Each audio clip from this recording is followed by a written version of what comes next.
90s kids had to go out and make some money if they wanted to have fun. There was a lot of ways you could make money. Here's the top 5 ways kids made money in the 90s. 5. Cut grass. You grabbed your lawnmower and took a walk hunting for long grass. If you've seen one, you offered to cut it for $20. If you got 2 yards in one day, you were rich. Or help old people clean. Your parents always knew someone who needed a kid to help them clean up something. You just had to clean their backyard or something easy. They paid good too. 3.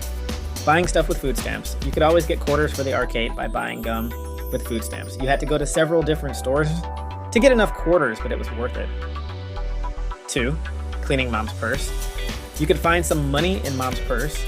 You prayed your mom's purse had a 5 laying around while you reorganized it for the second day in a row. 1. Got a paper route. You wanted a paper route so bad that you played the game every day to practice.